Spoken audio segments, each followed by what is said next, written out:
น้ำตกตาดม่วนหรือตาดแม่ลูกที่หลายๆคนยังบ่ทันรู้ Let's go. จุดที่พวกเราออกสตาร์ทแม่นบอนที่พวกเราเฮ็ดเวียกอยู่ก็คือของพันใหญ่52อยู่บ้านกองตูนเมืองปากซองแขวงจำปาสัก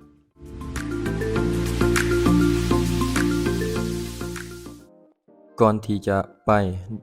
พวกเราก็ได้แวะซื้อเสบียงอาหารกองทัพต้องเดินด้วยท้องว่าซั่น นี่ก็ไปซื้ออันนั้นอันนี้ซื้อเครื่องดอกเครื่องดื่มซื้อข้าวพอกข้าวโพดซื้อแนวไปกินอยู่ตาด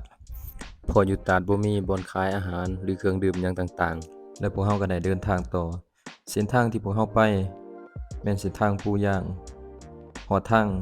เข้าตาดน่าจะประมาณ7กิโลเมตรนี่แหละแล้วเราก็ฮอดบ้านแบงเส้นทางเข้าตาดทางพวกเรามาจะเป็นทางเข้าเบื้องขวามือแต่เส้นทางมาแต่ปากเซจะเข้าทางเบื้องซ้ายมือเด้อทุกคนเส้นทางเข้าจะเป็นทางดินแดงแล้วเราขี่ไปเบื้องซ้ายมือน่าจะเป็นร้านกาแฟแล้วเราขี่ไปเรื่อยๆเราก็เห็นเส้นทางสามแยกแล้วให้เราเลี้ยวเบื้องขวามือเด้อทุกคนในระหว่างทางเราขี่รถไปก็เห็นเด็กน้อยพากันเล่นน้ำอยู่ห้วยที่เห็นภาพตัวเองตอนยังน้อยเลย แล้วนี่ก็ฮอดประตูทางเข้าตาดแห่งนี้เนาะน่าจะเป็นของบุคคลเพราะตาดอยู่ในเขตนี้เลยและสองภาคทางที่ท่านเห็นนี่แม่นต้นดอกซากุระหรือว่าดอกคายป่าบ้านเฮานี่เนาะถ้าเฮามาช่วงเดือน11 12จะเป็นดอกงามเลยทีเดียว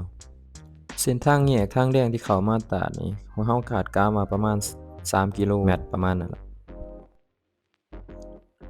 แล้วพวกเฮาก็มาฮอดจุดหมายปลายทาง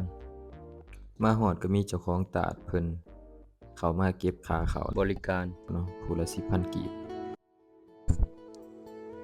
พวกเขามาฮอดซึ่งมันแตกต่างกับสิ่งที่พวกเราคิดเลยบ่คิดว่าคนสิหลายปานนี้ เพราะว่ามื้อนี้ก็เป็นมื้อพักผ่อนของหลายๆคนจะพาครอบครัวมาลิ้นพักผ่อนหย่อนใจกินข้าวปลาสามัคคีเอาโต๊ะเอาตังมานั่งเล่นปิกนิกฟังเสียงน้ำตกไหลน้ำเย็นๆอาบคลายร้อนช่วงนี้เพราะว่าช่วงนี้อากาศมันจะร้อนแน่อยู่ทางแขงเพราะเขตนี้อากาศมันเย็น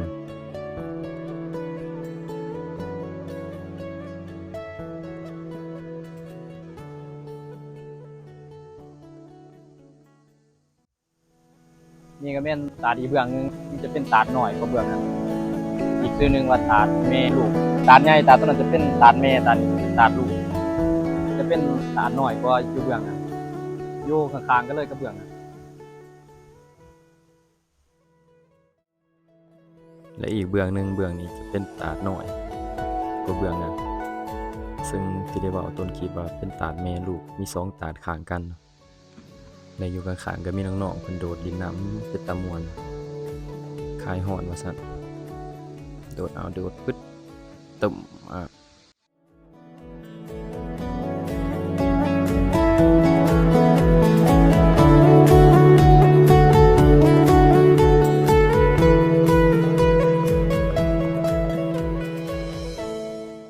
คลิปของเฮาก็จบส่ำนี้เนาะทุกคนเนาะขอบใจทุกคนที่รับชมคลิปของพวกเฮาจนจบบ๊ายบาย